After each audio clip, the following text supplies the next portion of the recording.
Welcome back to Sacred Synergy for episode number 10, where we feature an interview with Kathleen Deignan. Kathleen is a sister of the Congregation of Notre Dame and is a theologian, spiritual teacher, author, and songwriter of contemporary, liturgical, and contemplative music. She was composer in residence for Schola Ministries at the former Benedictine Grange for 40 years, and she is the founding director of the Deignan Institute for Earth and Spirit at Iona University, where she also continues to serve as Emerita professor for religious studies. What Kathleen's work and really the message of this episode are about is the inner work that we are all called to do as part of creation. As our universe evolves, so do we, and despite what we may see happening in the external world around us, the most important advances we can make evolutionarily take place within the core of our being. So, Kathleen will share a lot about the work that she is currently doing to help create spaces and containers for people to explore these dynamics of the spiritual life along with the community, which is really important because it's almost impossible to go it alone. Kathleen even takes the liberty of flipping the script on me, asking what synergy means to me, and I really appreciated that. Overall, our dialogue was something that was very valuable to me, and her contemplative responses to my questions and prompts are hopefully of great value to you as a listener and viewer as well. So with that, I will say that as I was rewatching and re-listening to the episode as I was editing it, there are some times where I start talking over Kathleen, not having realized she was still speaking. And I think a lot of that has to do with using Zoom and not being in the same space as to really feel someone's pause. It might seem like they're done speaking, or they might be having an issue with their mic. So maybe there's partial reason there, but I take it as an area to improve as an interviewer above all. And I don't think it will take away from our wonderful discussion. Yet I felt it was worth mentioning to you, so as to let you know that as a listener or viewer, I'm doing my very best to see continual improvement, both for me as a host, for the guest, and for you as a viewer and listener. So before we get into our episode, I want to briefly mention that there is an incredible retreat opportunity coming up at the end of May. The American Tarot Association will be gathering at Dalesford Abbey in Paoli, Pennsylvania for a retreat titled Reimagining a Universe in the Making, where our featured speaker, Dr. Don Viney, will lead us through process theology in relation to Teilhard's vision of an emergent universe. You can go to teilhardeschardin.org or dalesford.org for more information. And in November, the Center for Christogenesis is hosting a conference entitled Love, Conflict, and an Unfolding Universe. It's their 10th anniversary conference, and it's being held at Villanova University. It will feature talks from Ilia Dilio, Kathleen Duffy, Robert Nicastro, Dan Horan, and Gregory Stock. You can find details at Christogenesis.org. I plan to be at both of these events, and I hope to see you there. And finally, my first book, Sacred Synergy, Spiritual and Psychological Growth in an Evolving World, will be released on May 5th. It will be available through the publisher Paulus Press at pauluspress.com and through Amazon and other major booksellers. And with that, it is now time to enter into this episode of Sacred Synergy with Kathleen Deignan. Kathleen, welcome to Sacred Synergy. Thank you for being with us. Thank you for the invitation, Andrew. I'm delighted.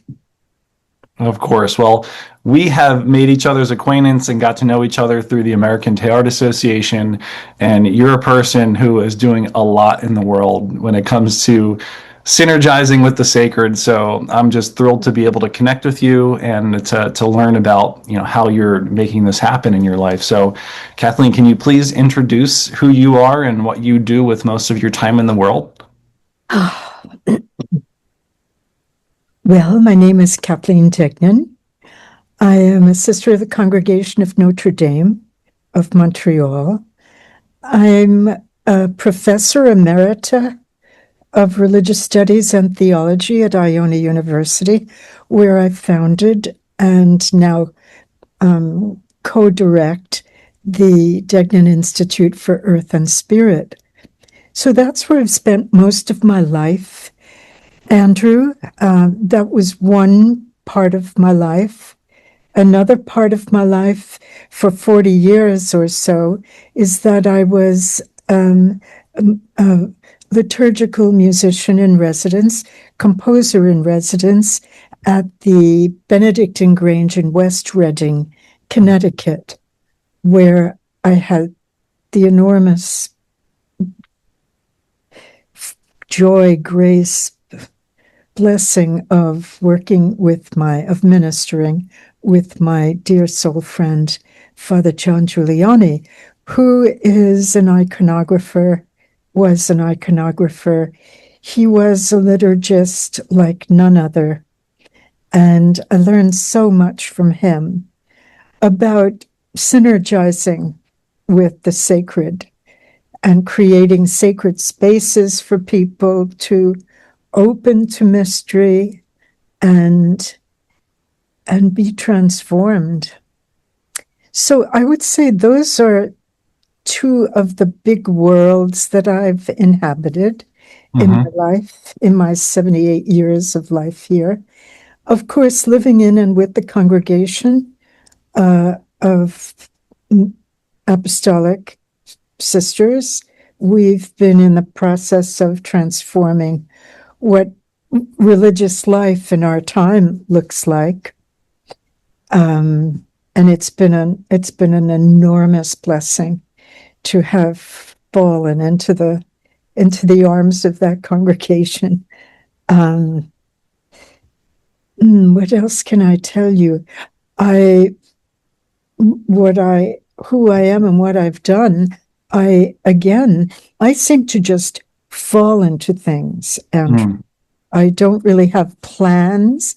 I just kind of feel allured, if I can use that word, toward things. I wanted to continue higher studies in theology after I graduated from Sacred Heart University in Fairfield.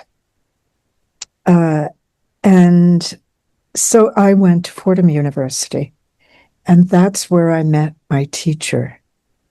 That's where I met my teacher. I would say in meeting John Giuliani, I met my soul friend and a teacher in another sense. Yeah. But at Fordham, I met Father Thomas Berry. And that was the beginning of really my life's work, I would say, which is to not just promote his wisdom legacy, but the wisdom legacy of the earth itself, herself, their selves. It's a communion of subjects, so it's hard to find a pronoun, you know. But so that's what I've been doing. I've been teaching his legacy in so many formats and in different ways to different communities. Well, thank you for all of that good work that you have done, that you're still doing, and that you will do. It doesn't seem like there's any stoppage of that. Like you said, you find yourself falling in to these opportunities, and in a way, I understand that falling into opportunity as grace for sure, but also as this theme of emergence that I'm sure you're familiar with through Teilhard de Chardin, Thomas Berry, so many of these pivotal thinkers when it comes to a new paradigm, a new attitude, a new relationship that we have to have with not just each other as human species, but as all species, as a life species, as a planet, right? Exactly. The commune, I call it the commune of creation. The other thing, creation. I like it. The other thing that I've done, Andrew, is that I've sat with these teachers, with these masters, and I've tried to distill their wisdom for the sake of engaging in synergy with their wisdom, creating books of hours. I don't see, I have one here. God, here's my big chance to show off the book, and I don't have it. But that's okay. I've created 3. My first one, and the one I have the greatest affection for, is my Book of Hours of Thomas Merton. Okay. So gathering all of the most beautiful, beautiful words of wisdom and his poetics, which are such a sacred poetics, and to create a book of hours, really, which is it's a contemplative treasury, so to speak, of beautiful prayers.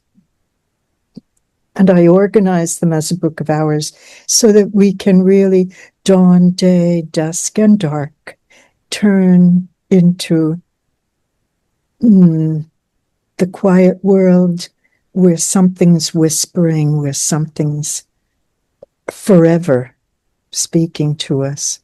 And I did one, as you know, for Teilhard de Chardin with one of my sisters in the congregation, Libby Osgood.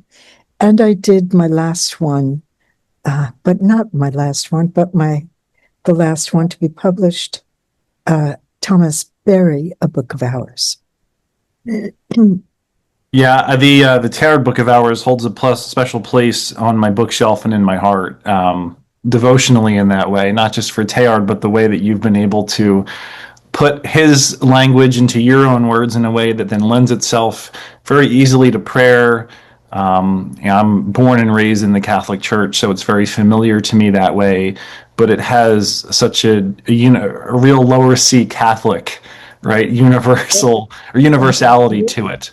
Absolutely. That's what Teilhard desired so much, to be a voice for the sacred in a world that he was realizing was radically being altered by science, by technology, by war, and feeling that especially evolutionary science, investigative science, was breaking all sorts of paradigms that had been established for ways to talk about the really real, the world, creation, divinity, our place in it. And so he is the one who wants more than anything to be the spiritual master for those who are seeking a way of being in these progressively emerging worlds and worldviews. I mean, we've moved out of Teilhard's paradigms since his passing. We're just constantly being in a new world, it seems. Mm-hmm. And we need wisdom guides to aid us in knowing how do we continue to engage the great synergies with divinity. How do you understand this language of synergy? Because I think it's a brilliant invitation that you offer us. But what do you mean by it? Oh, you're flipping the question back on me. I like that. Well, I guess it is a combination of it's a synthesis of energy in a way where there is movement, there's dynamism, there is union above all else, I think.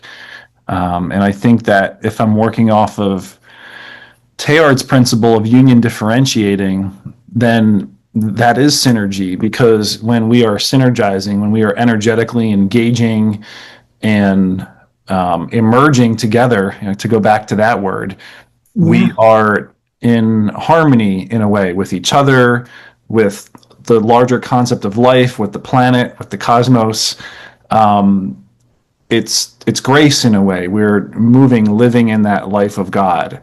It might not be perfect. It might be in process and working out the kinks, but that's all part of the process, right?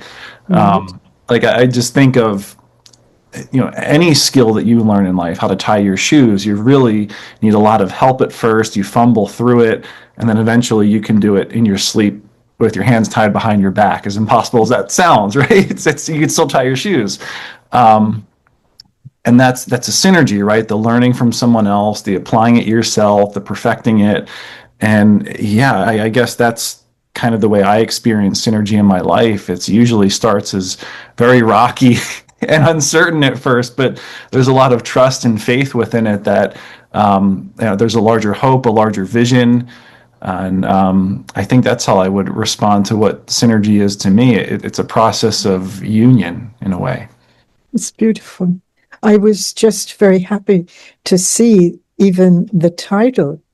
It's provocative. The title of your endeavor here, as you interview folks, to understand the multiple creative possibilities of people consciously. Now you're making us conscious. You're requiring us to be conscious of the ways we synergize with the mystery. Well, we are the mystery itself in the process of synergy. With all of that you spoke of when you spoke of the differentiation of what this mysterious singularity, this mysterious unity is up to. Yeah. And I always love, I love the phrase from Drew Dellinger's poem, Hieroglyphic Staircase, that the universe is the secret one growing a body. And that's how I breathe in the world, Andrew. I have a very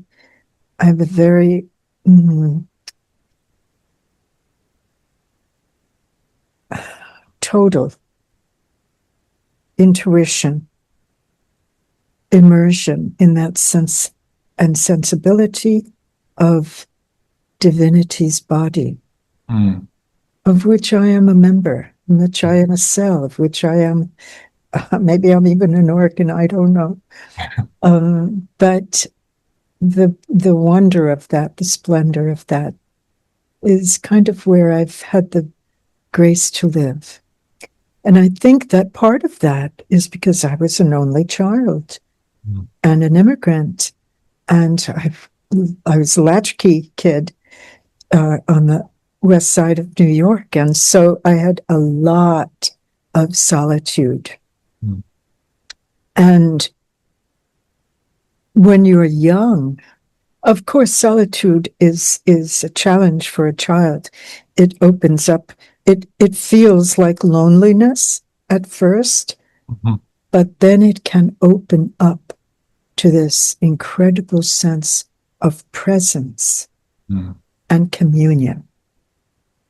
So it's almost like being thrown into a contemplative cell as a child, you know, and the human nature, the human soul knows what to do. It's like a divining system. It knows where the flow is. It knows where the vital stream is. I think it goes there. So anyway, that's what I feel. I feel that I've had many opportunities and encounters in my life that have activated this awareness. And now you're languaging it so beautifully for us, of synergizing with divinity. But I think in a lot of ways, if we are left to our true nature, we open to these dimensions.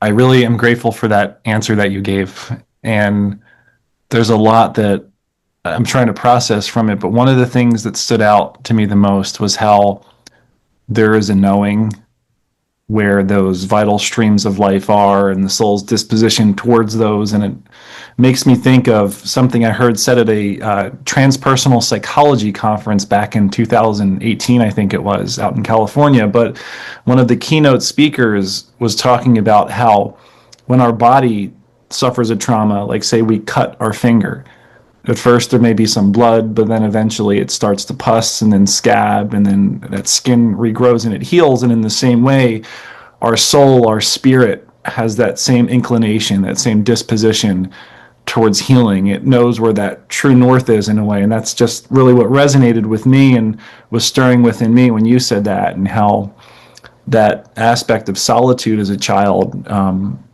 was familiar to me too. Not that like, I'm not an only child. I have two younger sisters, but being the only boy in that way, I spent a little bit more time with myself than with siblings.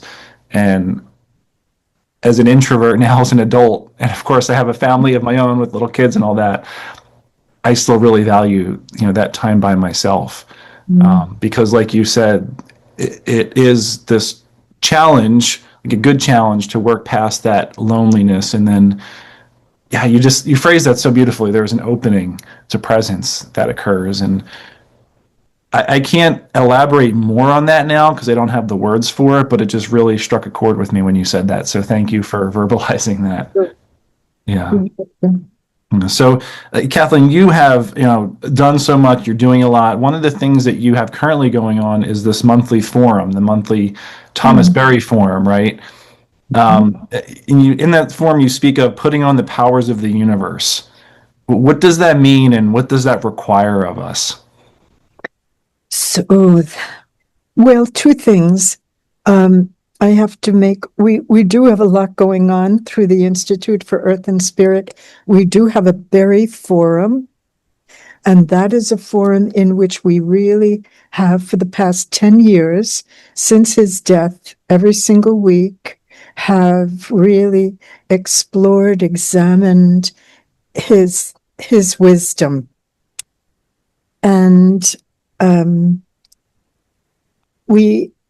so that's one thing. That's really more cognitive, Okay. I'd say, more intellectual, more really inquiry into his work and all of the ways that it opens out. It opens out to essentially it is care of earth. That's our Berry work.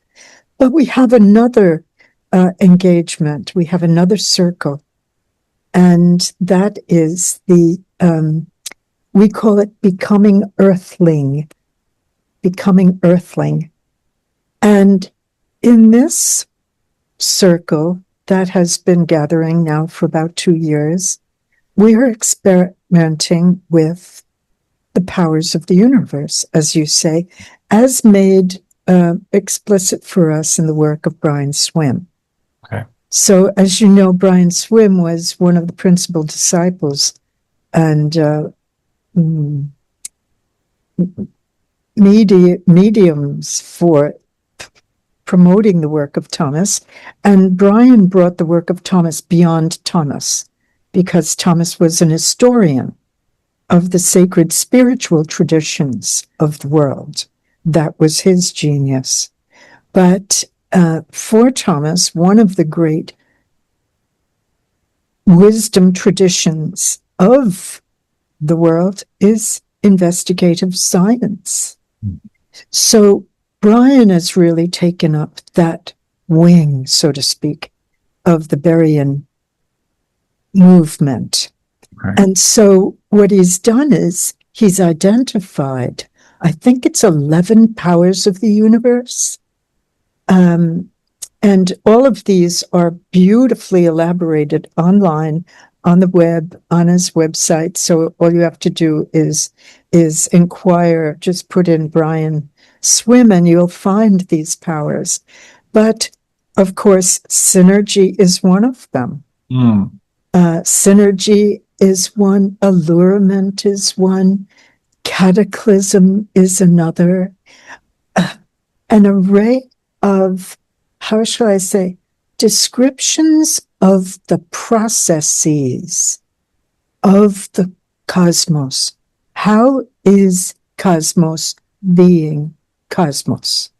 Through these, you might say, well, let's say through these movements, through these patterns and processes, which he calls powers.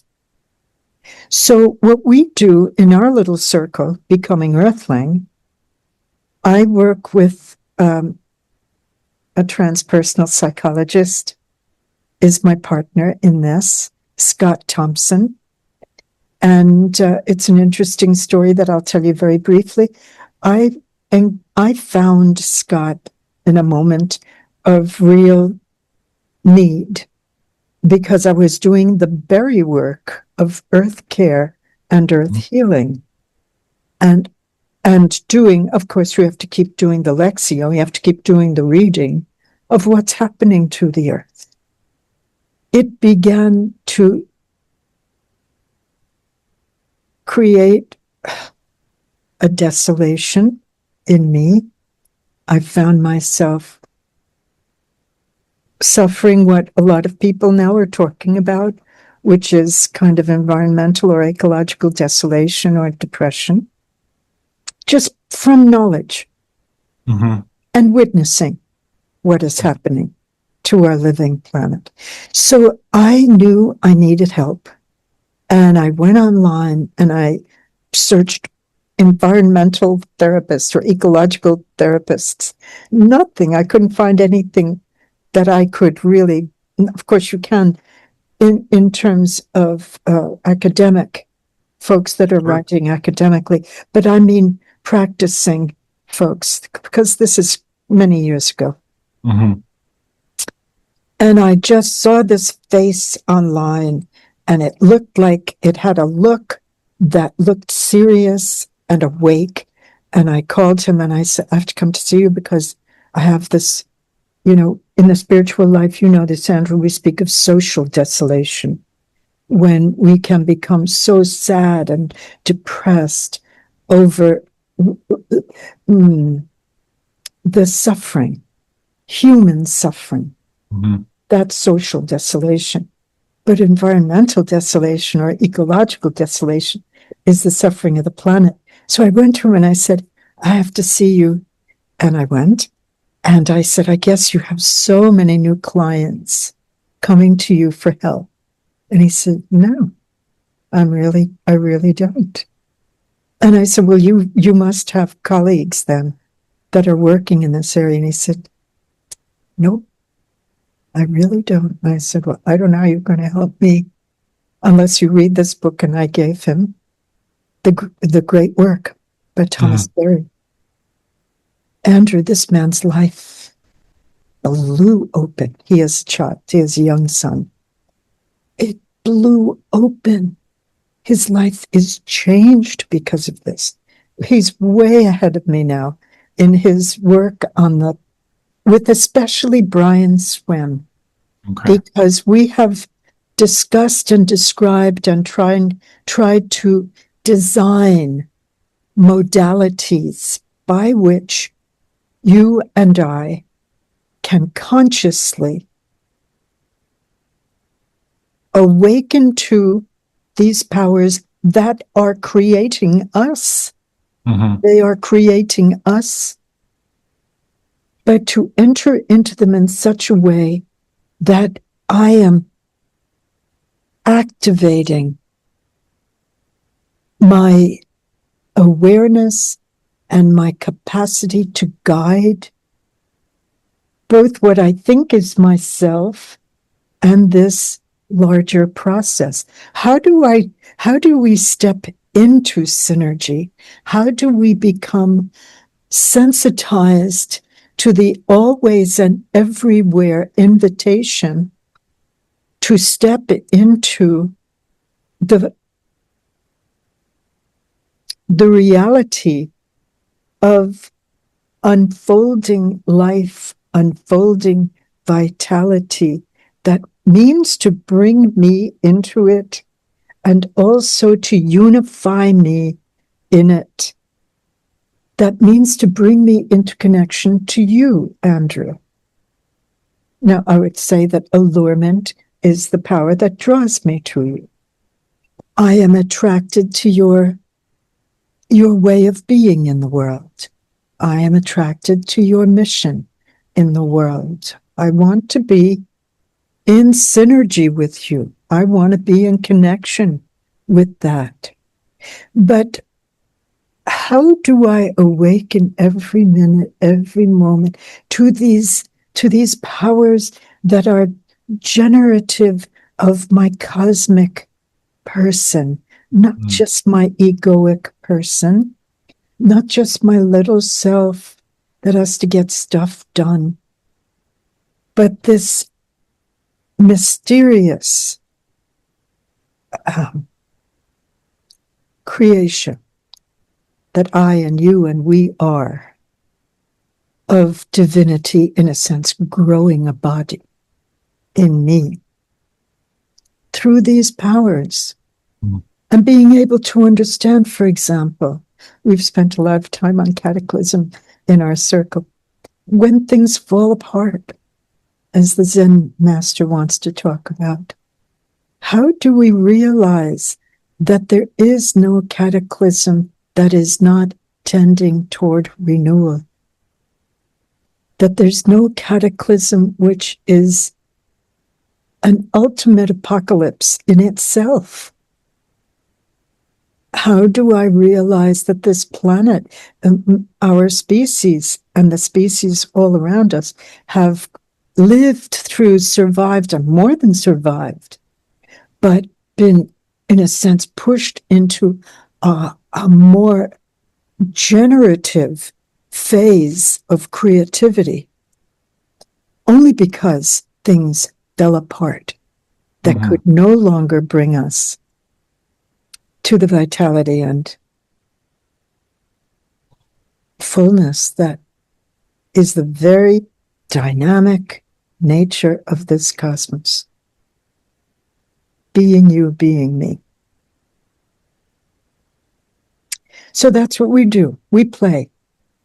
As my colleague says, Scott says, we're building the plane while flying it. And we play into it. And can we help each other? And so we do. We open up the power 1 week, 1 month, I should say. We explore it. We investigate it. We propose practice to live in it for a month. And then we come back and we kind of report or share how it's getting more real for us, not out there, not some sort of scientific idea, but some sort of experiential process going on here. I am synergy. An embodiment. An embodiment, yes, thank you. Wow, that sounds powerful. I'm going to have to get plugged into that at some point. Oh, I hope so. Yeah. It's something I've just cursorily reflected on throughout my life in terms of inadvertently calling those things to mind, in terms of, like, Teilhard talks about how you have cosmic energy, and then that kind of condenses within the energy and the spirit of the earth, and then that takes the form of human energy, and we're just distilling down these higher forms of energies into our being. And it's not like it's becoming any lesser, but being able to identify with those movements. Cataclysm sure is one that I think the world can identify with right now. That's why we've been spending so much time on it. And like you said, there's never a cataclysm that doesn't, or I forget how you said it, but cataclysm inevitably leads to newness in some way. Yes. And I just think of how many times I endure cataclysm in my life and will endure it. And at first, it's always like, oh my God, not this. This is the end, right? It just seems so bleak. And it is the end. There's a great truth in that, but it's acknowledging the greater truth, the whole truth in that way, and that end leads to a new beginning in some way. Yeah, and to consciously embody those powers of the universe is incredibly empowering, especially at a time now where it's so easy to feel disempowered. It's so simple to feel like I can't do anything. The government is this, and the world is that, and industry is that, and what can I do? I'm so small, right? Well, I'm embodying some real cosmic energies here, and that can have a great impact, even if it's maybe just on the immediate people in my life. There's no movement of energy anywhere that doesn't move energy everywhere. I mean, that's this paradoxical madness of the quantum and the cosmic, the very, very, very tall, small, very, very, very hidden, very, very, very subtle, has its own kind of power. Whenever I get a little sad or whatever about feeling powerless, at this stage of my life, I have fewer, shall we say, domains or forums for pushing and moving things the way life loves to do. It just loves to be in motion and in process. When I think that way, I think of the seed, that 14.7 billion year old seed of what? Of what? We don't even know. We call it a seed of fire, a grain of energy that is responsible for everything. So I don't minimize the many realities of our world. Everything has power.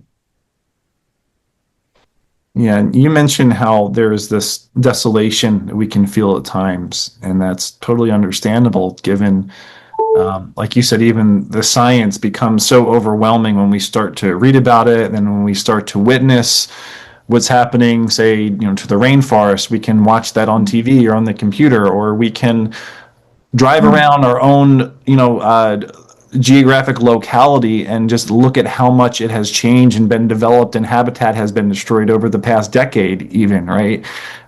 You can go out and look at all the trash on the side of the road, and you can get overwhelmed by that stuff. But ultimately, it's about how we can prayerfully approach that in some spirit of action, right? To engage that. Is there like one pressing thing for you right now?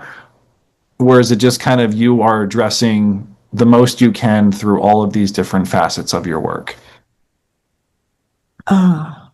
Like, is it, You mean as an earthling, yeah, are you like, are you maybe finding like a niche in, like, say, like the oceans or something like clean air, or is it just kind of like through Thomas Berry's work, you're able to reach others and connect on a deeper level so as to continue to facilitate this mindset and this transition?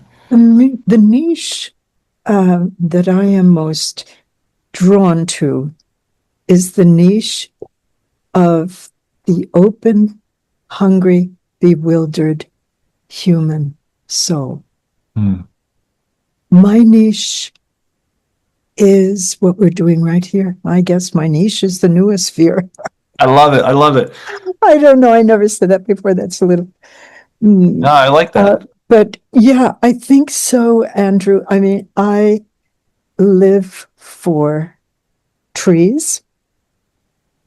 My soul space is a forest, is a grove, is someplace very green, where there's an arbor all around you and some sort of umbrella of verdancy on top of you, and you sit and you just breathe with the trees. I am a confessed, I'm out as a tree hugger. I truly, truly love to draw in the vitality that I can't even imagine of ages and ages and perhaps centuries, some trees that I think I've hugged. Yeah.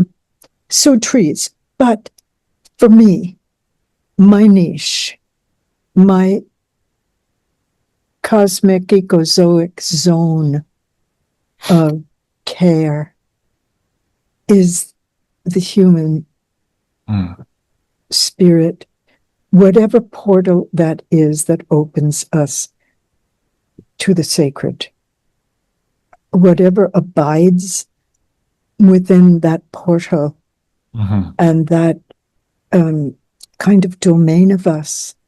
That's what I want to cultivate. I want it to be cultivated in me. I want to cultivate it in me by my presence and practice in this world, in my daily life, in my moment-to-moment life. But I also want to, as if I were a gardener, I want to do that in the mind, body, spirit, soul places of others. To activate the soul. A teacher activates the mind. I've done that for a long time. I believe in it. I love it. I think it's a what do you call it? Like a vestibule. It's an entryway into transformation. But I don't think that what I've been giving myself to or feeling summoned to is that kind of teaching. It's really spiritual animation or activation, because that is a cosmic domain. Yeah. It is an ecology. The soul has its own ecology, and it needs tending and protection and cultivation. It needs wildness as well as curation. And we don't have enough wildness anymore on our planet. We have a lot of chaos, but we don't have original wildness where creatures, entities are able to express and manifest their own wisdom. We keep interfering. We're a very interfering species, as you know. We're so I'm committed to what Thomas was committed to, which is he calls it the reinvention of the human. I don't like that. I like the further evolution of the human. You know, the Christification. That's beautiful poetry, theopoetics, Christological poetics. It's speaking of what always has been, what we are, and also what is becoming. Yeah. So I want to protect the soul. I want to protect the human soul. I want to protect the soul of my magnolia. I want to protect the soul of Mamaji, who is our Japanese maple, the soul of the grass out there that I know has been poisoned 1,000 times before we got onto this little patch of earth that we live in. Yeah. Thank you. Yeah, the soul certainly seems to be in some kind of desert right now, some kind of desolation where, I mean, for lack of a better analogy, it's like there's this digital mirage almost of salvation or of a reprieve from the struggle and the suffering and the thirst that we're experiencing in this desert, in this state of desolation. Andrew, that's gorgeous. Well, Digital mirage. You sparked the thought there with your describing the soul as having a landscape. Yes. And inscape. An inscape. An inscape, yeah. I've heard other thinkers refer to it as the inner landscape too. And there's a topography, right? That comes from Terence McKenna. But at any rate, yeah, I appreciate the work that you're doing, helping people do the inner work, because it's very easy and very important to do that work of planting trees and cleaning rivers and saving animals and so forth and so on. But unless we are to really internalize that, what that means inside of me and you, not just the general human person, but me as a unique human person, personality, organism on this earth, I can have some very unique ways unique to me that can be very impactful, that maybe have more of an impact than, organizing a big cleanup or something like that. I mean, that's awesome. We'll clean out this section of the creek on this day and we'll bring people together to do that. but maybe through me really internalizing one of those powers of the universe or one of these principles or something that Barry or Tarot gives us, I'm able to become more of a steadfast presence and living example of that. And it's just, it's a beautiful challenge to know that that's not just a possibility, but it's a necessity. I see it as now. Mhm. If I really want to develop as a human person, as a spiritual being, I need to get in tune with those powers. Absolutely, because we're evolving, whether we know it or not, Yeah. whether we're consciously committed to it or not, whether we're orienting my nature, my life, in toward what Merton will call toward paradise. I mean, I'm sorry, I still love that medieval kind of language. Um, it's the work of evolution in so many ways is an inside job. We think it's all out there. We talk about evolution, it's scientific uh, paradigm. It's something that our scientists are so, explicit. Well, I don't know if they're explicit about it, but they're certainly they're in the conversation constantly because that's what's happening. But I must take responsibility for the life that yearns to evolve in me toward its fruition, Mhm. toward its flourishing, and not let my choices, my habits, my life practice, my chaos, my fear, um, draw draw me down into a moribund kind of, Thomas Merton is so exquisite about describing how we just are sleepwalking. And this is the era of a great awakening. Mhm. And that's what's, I think, happening through the cataclysm of the natural world, is that people are beginning to wake up and realize that all of this is so unsustainable. And then we come into synergy together to try to do the next thing in the great work. How do we do it? How shall we create a new world order? That's the work. But unless I'm alive and attuned to the cataclysm in one way, which is a difficult angel.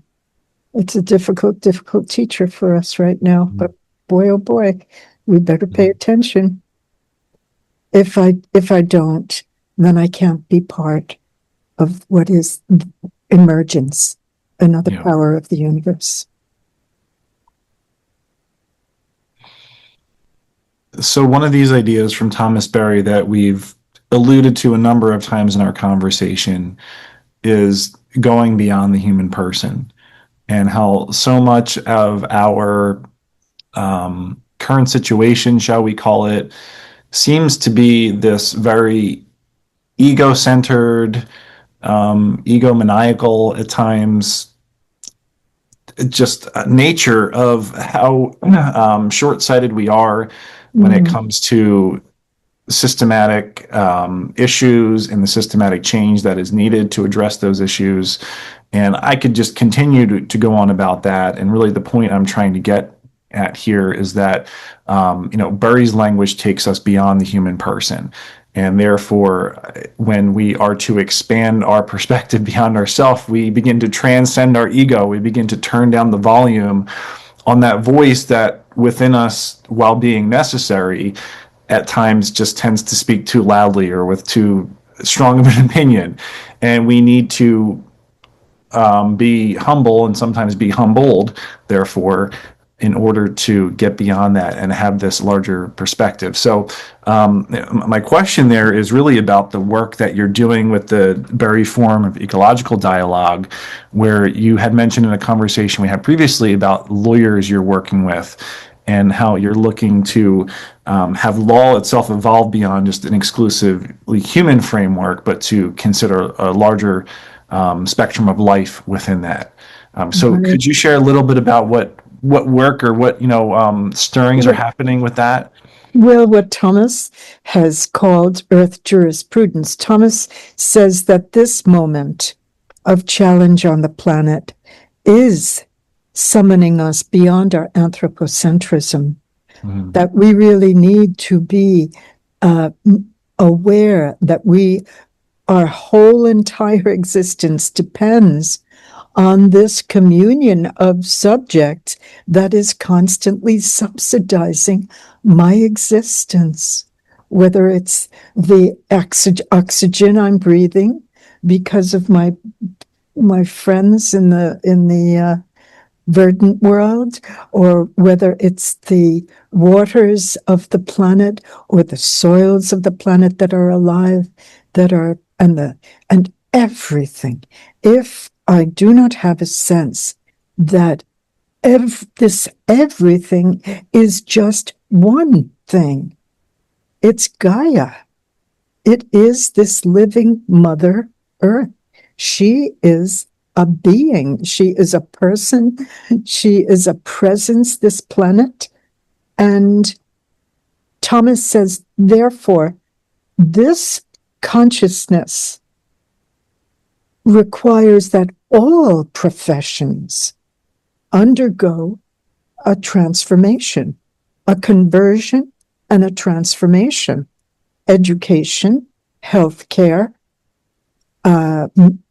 medicine, of course, and the law, because the law, and Thomas is so specific about this, because from a human point of view, at least in the modern period, well, let's say from the Enlightenment forward, we have only cultivated law to protect and enhance and guard the life of the human and the human community.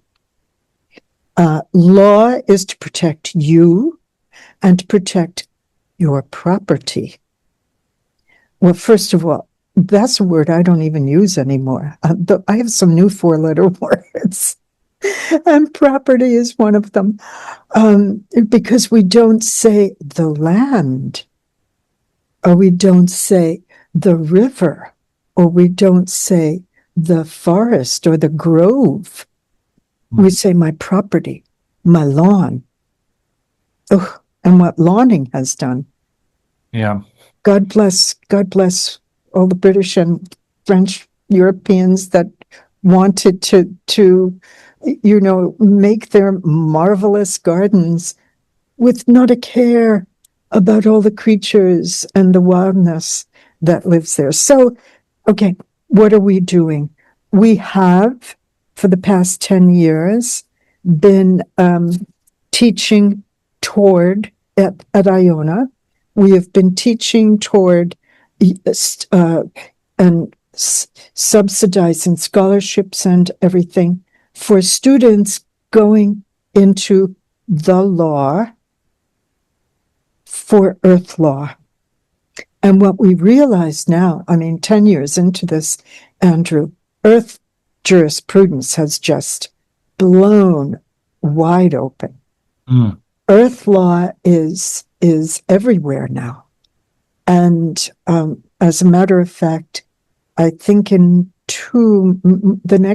this month, tonight we have a young woman from Catholic Climate Covenant coming to talk to us about young people as earth guardians. But the next person is a woman who has been involved with a cohort of lawyers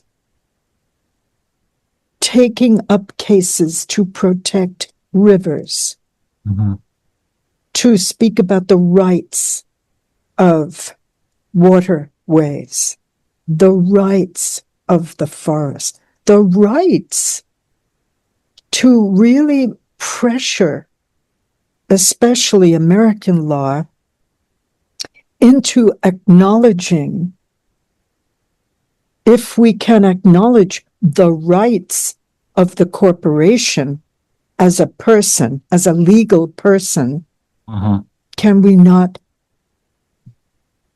support and protect the rights of any particular ecological person that needs to be protected? And the thing is that these folks are winning law cases. They're winning suits against corporations who are polluting, who are contaminating, who are killing our life support system. And that's so important. So important. So for me, my way of putting my little tiny bit of pressure on that movement has been, as a professor, identifying young scholars who have the passion, who have the ferocity and the knowing, the ecological consciousness, to enter into professions where, whether it's the law or whether it's journalism or whether it's politics. We have a young man now who's running for a political office in Massachusetts, and he is bona fide ecozoic in Thomas Berry's language. That is to say, he's the new law. It's the new law. We have journalists whom we've graduated and continue to support, and lawyers, beautiful lawyers who now work in environmental law conferences. So it's really so important, Andrew, and it's important to know that this is ongoing. This is happening. There is an emergence, even as we're having the cataclysm of the devastation of our planet. Earth caretakers, earth protectors, earth warriors are coming forth to defend the planet. Yeah, I mean, that was hopeful to hear that. I appreciate that. A couple thoughts came to mind. The first, I know he's a controversial figure to some people, but Robert F. Kennedy Jr. has a very successful and formidable history as an environmental lawyer. So, I know the political climate right now is very divisive, but, I think that's hopeful in that, seeing someone have such a background in that way is, also holding a high position in government, hopefully for the better, right?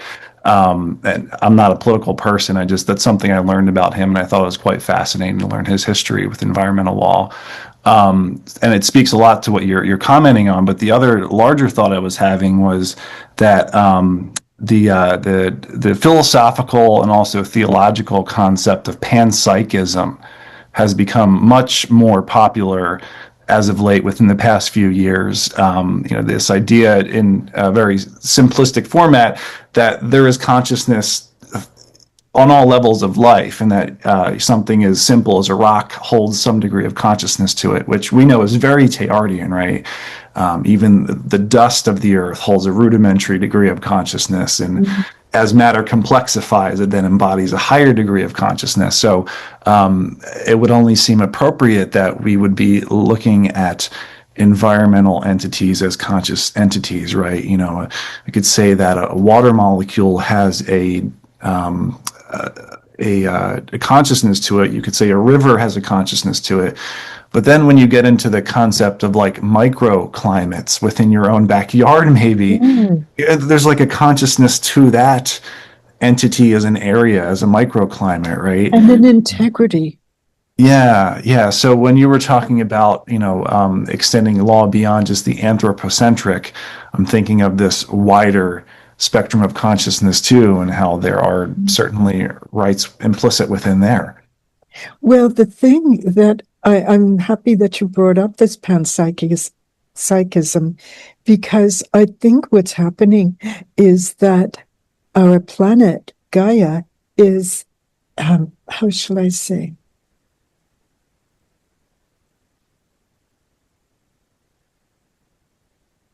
Back to Francis, Pope Francis. Mm-hmm. She's weeping. She's wailing. She is crying. We're hearing it. We're seeing it. We're feeling it. We can't but feel it unless we're paved over inside, which many of us are, and blinded by money and blinded by power. But if we are in this evolutive process, what seems to be emerging, Thomas Berry says, incontrovertible spiritual awakening, ecological, ecozoic awakening, psycho-spiritual, physical awakening to the reality of our communion with all beings. We are a communion of subjects. And so I think it's not, and this is what my work is about. I want the mind to drop into the heart. I want the brain to function from the heart.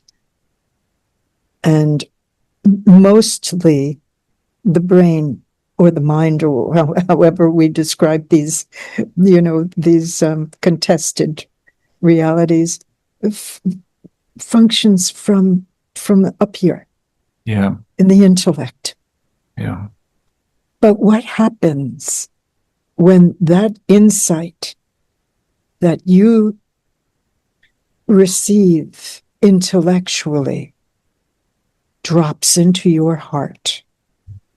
It blows it wide open. And then what happens when your heart begins to take its guidance from spirit, from the depths of your deeper soul, from your deeper nature, from your more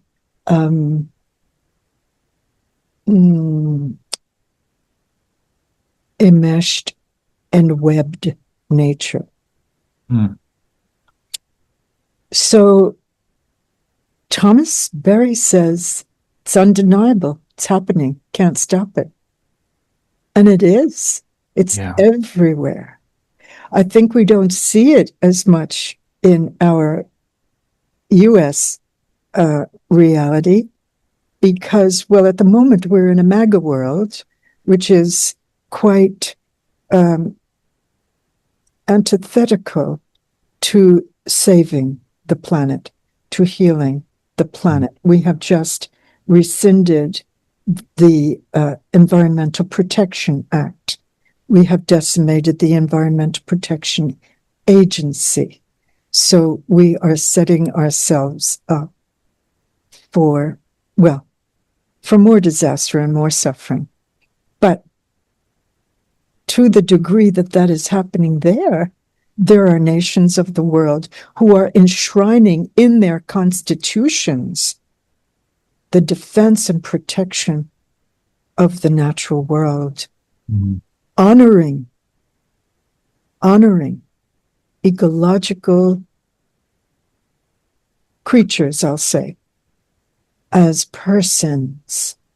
And this is the one thing about Teilhard that I feel we haven't really examined or explored deeply enough among us Teilhardians, which is the personness of divinity. In theology, we've kind of pushed that away.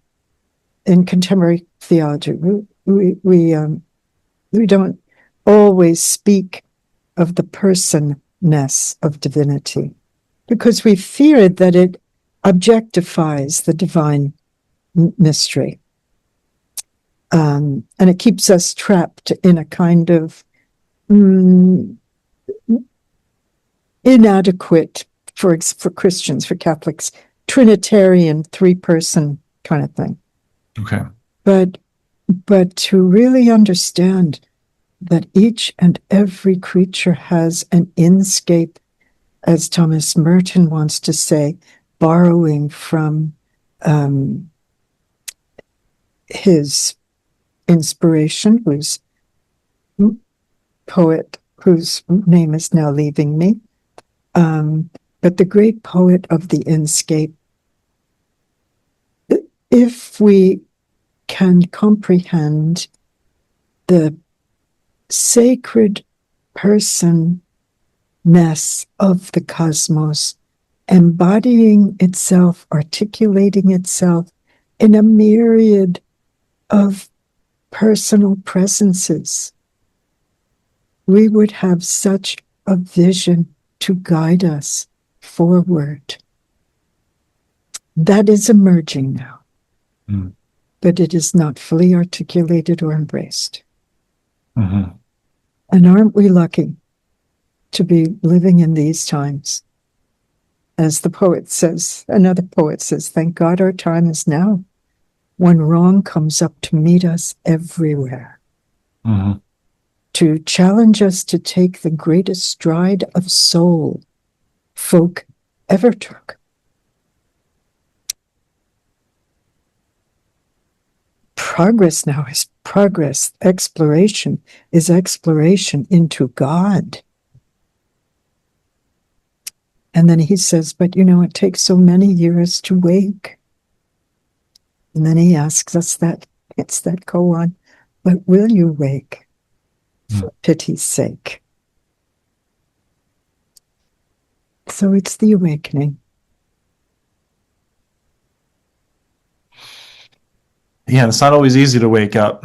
Sometimes it's a real struggle. You just want to stay there comfortable in that state of slumber, of unknowing, of darkness, and the light can hurt your eyes, right?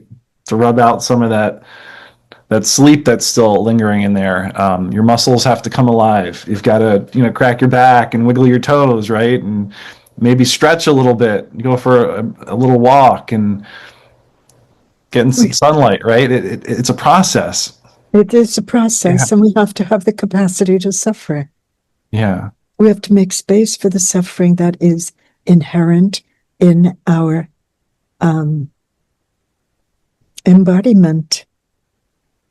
Yeah. The Buddhists are so wise. Well, they're so wise. They say suffering is a fact of life. All sentient beings suffer. All sentient beings suffer. Thomas Berry wants to challenge us to accept the discipline of being gifted with the mystery of life. It's a paradoxical thing. It's both at once. That's why we're heading into Lent, right? Those of us who are Christians and our friends, Islamic friends now. Right. Ramadan, God, the discipline and capacity for suffering, even the uncomfortableness of hunger. When you know you're going to break your fast, you will eat later on. Most of us can't do that. Yeah. So it's about getting bigger as a human, getting more in synergy with divinity. Well, you're certainly creating a space and providing people with a container for that work, and that's really important, and we're really grateful for that. Thank you, Andrew. My joy. Yeah, and really grateful for all you've shared with us today. And as we begin to wind down our time together here, Kathleen, you've shared so much about your work, and in that you've shared a lot of your personal insight too, and I'm really grateful for that. But just curious, how are you finding synergy with the sacred these days?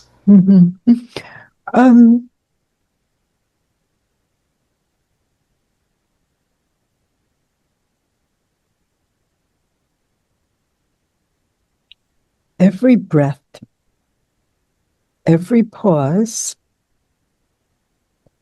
when I am obedient to the impulse to pause. Every glance at everything I see, the joy of my little cat. Although I know I'm speaking to a father who's embedded in the love world of a family, but that is a sweet thing for me. Every time I let myself endure the cries of the poor, which to me are the cries of God, I'm in that entanglement then. I'm in that web, I'm in that flow. I'm in that process of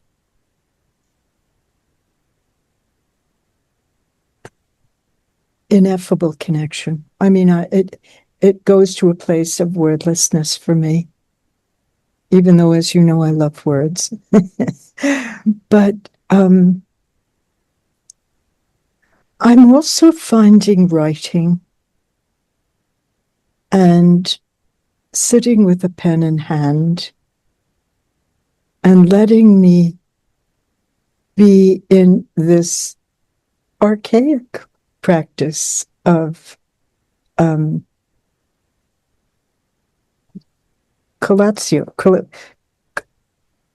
conversation with the divine. I think divinity whispers everywhere.